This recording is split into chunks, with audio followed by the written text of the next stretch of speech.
ಆತ್ಮೀಯ ವಿದ್ಯಾರ್ಥಿಗಳೇ, ಆರಾಧ್ಯ tutorial digital classes YouTube ಚಾನಲ್ಗೆ ತಮಗೆಲ್ಲರಿಗೂ ಮತ್ತೊಮ್ಮೆ ಪ್ರೀತಿಯ ಸ್ವಾಗತವನ್ನು ಕೋರುತ್ತಾ 10ನೇ ತರಗತಿಯ ಗಣಿತದ ಅಧ್ಯಾಯ 9 ತ್ರಿಕೋನಮಿತಿಯ ಅನ್ವಯಗಳು ಈ ಪಾಠದಲ್ಲಿನ ಪ್ರಶ್ನೆ ಸಂಖ್ಯೆ 10ರ ಪರಿಹಾರವನ್ನ ಈ ಒಂದು ವಿಡಿಯೋದಲ್ಲಿ ನೋಡೋಣ. ಅದಕ್ಕಿಂತ ಮುಂಚೆ ನಮ್ಮ ಚಾನೆಲ್ ಅನ್ನು ಇನ್ನೂ ಯಾರು ಸಬ್ಸ್ಕ್ರೈಬ್ ಮಾಡಿಲ್ಲ ಸಬ್ಸ್ಕ್ರೈಬ್ ಮಾಡಿ, ಲೈಕ್ ಮಾಡಿ, ಪಕ್ಕದಲ್ಲಿರುವ ಬೆಲ್ ಬಟನ್ ಅನ್ನು ಪ್ರೆಸ್ ಮಾಡುವ ಮುಖಾಂತರ ನಮ್ಮ ಎಲ್ಲಾ ವಿಡಿಯೋಸ್ಗಳ ನೋಟಿಫಿಕೇಶನ್ ತಾವು ಪಡೆದುಕೊಳ್ಳಬಹುದು. ಅದೇ ರೀತಿ ಈ ನಮ್ಮ ವಿಡಿಯೋನ ತಮ್ಮ ಫ್ರೆಂಡ್ಸ್ ಗಳಿಗೆ ಕೂಡ ಶೇರ್ ಮಾಡಿ ಅಂತ ಹೇಳುತ್ತಾ, ವಿದ್ಯಾರ್ಥಿಗಳೇ, ಈ ಒಂದು ಡಿಸ್ಕ್ರಿಪ್ಷನ್ ಬಾಕ್ಸ್ ನಲ್ಲಿ ಹಿಂದಿನ ಲೆಕ್ಕಗಳ ವಿಡಿಯೋಸ್ ಲಿಂಕ್ ಅನ್ನು ಕೊಟ್ಟಿರುತ್ತೇನೆ, ಅವುಗಳು ಕೂಡ ಚೆಕ್ ಮಾಡಬೇಕು ಅಂತ ಹೇಳುತ್ತಾ ಇದರ ಪರಿಹಾರವನ್ನ ಈ ಒಂದು ವಿಡಿಯೋದಲ್ಲಿ ನೋಡೋಣ. ಪ್ರಶ್ನೆ ಸಂಖ್ಯೆ 10 ಅದರ ಪರಿಹಾರವನ್ನ ಈ ಒಂದು ವಿಡಿಯೋದಲ್ಲಿ ನೋಡೋಣ. 80 ಅಡಿ ಅಗಲವುಳ್ಳ ರಸ್ತೆಯ ಎರಡೂ ಬದಿಗಳಲ್ಲಿ ಒಂದೇ ಎತ್ತರವಿರುವ ಎರಡು ಕಂಬಗಳು ಅಭಿಮುಖವಾಗಿ ನಿಂತಿವೆ. ರಸ್ತೆಯ ಮೇಲೆ ಒಂದು ಬಿಂದುವಿನಿಂದ ಕಂಬದ ಮೇಲ್ತುದಿಗಳನ್ನ ಉನ್ನತ ಕೋನವು ಕ್ರಮವಾಗಿ 60 ಡಿಗ್ರಿ ಮತ್ತು 30 ಡಿಗ್ರಿ ಆಗಿದೆ. ಕಂಬಗಳ ಎತ್ತರವನ್ನ ಮತ್ತು ಕಂಬಗಳಿಂದ ರಸ್ತೆಯ ಮೇಲಿನ ಬಿಂದುಗಳಿಗಿರುವ ದೂರವನ್ನ ಕಂಡುಹಿಡಿಯಿರಿ. ಇಲ್ಲಿ ಕಂಬಗಳ ಎತ್ತರವನ್ನ ನಾವು ಕಂಡುಹಿಡಿಯಬೇಕಾಗಿದೆ. ಕಂಬಗಳ ಎತ್ತರವನ್ನ ಮತ್ತು ಅದೇ ರೀತಿ ರಸ್ತೆಯ ಮೇಲೆ ಒಂದು ಬಿಂದು ಇದೆ, ಆ ಕಂಬದಿಂದ ಆ ಬಿಂದುವಿಗಿರುವ ದೂರ, ಈ ದೂರ BO ಮತ್ತು DO ಅನ್ನೋದು ಎಷ್ಟಿದೆ ಅನ್ನೋದನ್ನ ಚೆಕ್ ಮಾಡಬೇಕು. ಎರಡೂ ಕಂಬಗಳ ಎತ್ತರ ಸಮನಾಗಿವೆ ಅಂತ ಹೇಳ್ಕೊಟ್ಟಿದ್ದಾರೆ. 80 ಅಡಿ ರಸ್ತೆಗಳ ಎರಡು ಬದಿಗಳಲ್ಲಿ ಒಂದೇ ಎತ್ತರವಿರುವ ಎರಡು ಕಂಬಗಳಿವೆ. ಆ ಎರಡು ಕಂಬಗಳು AB ಮತ್ತು ಈಕ್ವಲ್ ಟು CD, ಎರಡು AB equal to CD equals to X ಆಗಿರ್ಲಿ ಅನ್ನೋದನ್ನ ತಗೊಳ್ಳೋಣ. ಇದರ ಪರಿಹಾರವನ್ನು ನೋಡೋಣ. ಪರಿಹಾರ AB ಮತ್ತು CD X ಆಗಿರ್ಲಿ, ರಸ್ತೆಯ ಮೇಲೆ ಬಿಂದು ಒಂದು O ಆಗಿರ್ಲಿ.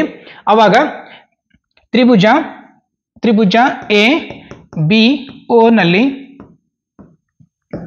B ಕೋನ 90 ಡಿಗ್ರಿ, ಅದೇ ರೀತಿ ಇಲ್ಲಿ ಆಂಗಲ್ ಅನ್ನ ಉನ್ನತ ಕೋನವು 60 ಡಿಗ್ರಿ ಅಂತಂದಾಗ ಈ ಕಂಬದ ಮೇಲ್ತುದಿಯನ್ನು ನೋಡಿದಾಗ ಉನ್ನತ ಕೋನವು 60 ಡಿಗ್ರಿ ಅಂತ ಹೇಳ್ಕೊಟ್ಟಿದ್ದಾರೆ. ಅದನ್ನು ಥೀಟಾ ಈಕ್ವಲ್ಸ್ ಟು 60 ಡಿಗ್ರಿ ಅಂತ ತಗೊಂಡಾಗ ಟ್ಯಾನ್ ಥೀಟಾ ಈಕ್ವಲ್ಸ್ ಟು ಅಭಿಮುಖ ಭಾಗಿಲೆ ಪಾರ್ಶ್ವ ಟ್ಯಾನ್ 60 ಡಿಗ್ರಿ ಈಕ್ವಲ್ಸ್ ಟು ಅಭಿಮುಖ ಅನ್ನೋದು AB ಡಿವೈಡ್ ಬೈ ಪಾರ್ಶ್ವ BO.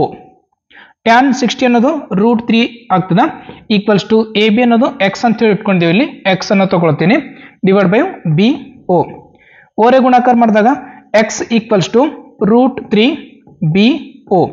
ಸಮೀಕರಣ 1 ಅಂತ ಹೇಳಿ ಇಟ್ಕೊಳ್ಳೋಣ. ನಂತರ ಇನ್ನೊಂದು ತ್ರಿಭುಜ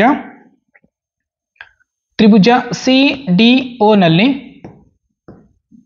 ಆ ತ್ರಿಭುಜದಲ್ಲಿ D ಕೋನ 90 ಡಿಗ್ರಿ ಆಗ್ತದೆ. ಇಲ್ಲಿ D ಕೋನ 90 ಡಿಗ್ರಿ, ಅದೇ ರೀತಿ ಉನ್ನತ ಕೋನ 60 ಡಿಗ್ರಿ ಅಂತಂದಾಗ ಇಲ್ಲಿ 30 ಡಿಗ್ರಿ ಅಂತ ಕೊಟ್ಟಿದ್ದಾರೆ. Theta equals to 30 degree. Tan 30 degree equals to ಅಭಿಮುಖ CD ಅನ್ನೋದಾಗ್ತದ ಬಾಗಿಲೆ ಪಾರ್ಶ್ವ DO. ಟ್ಯಾನ್ 30 ಇಲ್ಲಿ 1/√3 ಈಕ್ವಲ್ಸ್ ಟು CD ಅನ್ನೋದನ್ನು X ಅಂತ ಹೇಳಿ ಕನ್ಸಿಡರ್ ಮಾಡಿದ್ದೇವೆ. ಇಲ್ಲಿ X ಅನ್ನೋದು, DO ಅನ್ನೋದು 80 ಮೈನಸ್ BO. 80ರಲ್ಲಿ BO ಅನ್ನ ಮೈನಸ್ ಮಾಡಿದಾಗ DO ಅನ್ನೋದು ಅಳತೆ ಸಿಗ್ತದೆ. ಓರೆ ಗುಣಾಕಾರ ಮಾಡಿದಾಗ ಇಲ್ಲಿ X √3 equals to 80 minus BO ಅನ್ನೋದು ಸಿಕ್ತು. X equals to 80 minus BO divide by √3. ಗುಣಾಕಾರ ಇದ್ದಿದ್ದು ಆ ಕಡೆ ಕಳಿಸಿದಾಗ ಡಿವೈಡ್ ಬೈ 3 ಅನ್ನೋದು ಬಂತು. ಸಮೀಕರಣ 2. ಸಮೀಕರಣ 1 ಮತ್ತು 2 ಅನ್ನ ಕಂಪೇರ್ ಮಾಡಿದಾಗ ಇಲ್ಲಿ ಕೂಡ X ಅಂತ ಹೇಳಿದೆ, ಇಲ್ಲಿ ಕೂಡ X ಇದೆ. ಹಾಗಾಗಿ LHS ಸೈಡ್ ಅನ್ನ ಈಕ್ವಲ್ ಆಗ್ತದೆ, RHS ಸೈಡ್ ಅನ್ನ ನಾವು ಈಕ್ವಲ್ ಮಾಡಬೇಕು.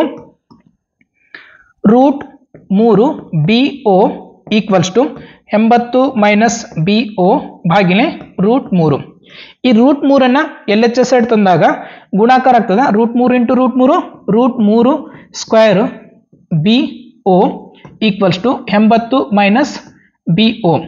ಸ್ಕ್ವೇರ್ ರೂಟ್ ಅನ್ನು ಕ್ಯಾನ್ಸಲ್ ಆಗಿ 3 BO equals to 80 minus BO. ಆ ಮೈನಸ್ BO ಅನ್ನ ಈ ಕಡೆ ತಂದಾಗ ಪ್ಲಸ್ BO ಅಂತ ಹೇಳಾಗ್ತು. 3 BO 3 BO plus BO equals to 80. 4 BO 4 BO equals to 80. BO equals to 80 ಭಾಗಿಲೆ 4 ಅನ್ನು ಮಾಡಿದಾಗ ಡಿವೈಡ್ ಬೈ 4 ಮಾಡಿದಾಗ BO ಎಷ್ಟು ಬಂತು? ಇಲ್ಲಿ 20 ಅನ್ನೋದು ಬಂತು. BO 20 ಬಂದಾಗ ಇದು BO ಅನ್ನೋದು 20 ಬಂದಾಗ DO ಅನ್ನೋದು 60 ಇರ್ತದ 80ರಲ್ಲಿ 20 ಮೈನಸ್ ಮಾಡಿದಾಗ 60 ಅನ್ನೋದು ಸಿಕ್ತು ನಂತರ ಇನ್ನೊಂದು ಕಂಡುಹಿಡಿಬೇಕು ನಾವು ಕಂಬಗಳ ಎತ್ತರವನ್ನ ಕಂಡುಹಿಡಿಬೇಕು ಕಂಬದ ಎತ್ತರ AB x ಅಂತ ಇಟ್ಕೊಂಡಿದ್ದೇವೆ ಸಮೀಕರಣ 1ರಲ್ಲಿ ಅಥವಾ ಸಮೀಕರಣ 2ರಲ್ಲಿ BO ಬೆಲೆಯನ್ನು ಆದೇಶ ಮಾಡಿದಾಗ ಕಂಬದ ಎತ್ತರವನ್ನು ಸಿಗ್ತದ x = √3 × 20 x = 20 √3 ಮೀಟರ್ ಇದು ಕಂಬದ ಎತ್ತರವನ್ನಾಗ್ತದ ಎರಡು ಕಂಬದ ಎತ್ತರ ಸಮನಾಗಿದೆ ಹಾಗಾಗಿ ಎರಡು ಕಂಬಗಳ ಎತ್ತರ ಎಷ್ಟಾಗ್ತದ 20 √3 ಮೀಟರ್ ಅನ್ನೋದು ಕಂಬಗಳ ಎತ್ತರವನ್ನಾಗ್ತದ ಈ ರೀತಿ ಇದರ ಒಂದು ಪರಿಹಾರವನ್ನು ನಾವು ಕಂಡುಕೊಳ್ಳಬೇಕು ವಿಡಿಯೋನ ಇಷ್ಟ ಆದರೆ ನಮ್ಮ ಚಾನಲ್ ಅನ್ನು ಇನ್ನೂ ಯಾರು ಸಬ್ಸ್ಕ್ರೈಬ್ ಮಾಡಿಲ್ಲ ಸಬ್ಸ್ಕ್ರೈಬ್ ಮಾಡಿ ಲೈಕ್ ಮಾಡಿ ಶೇರ್ ಮಾಡಿ ಧನ್ಯವಾದಗಳು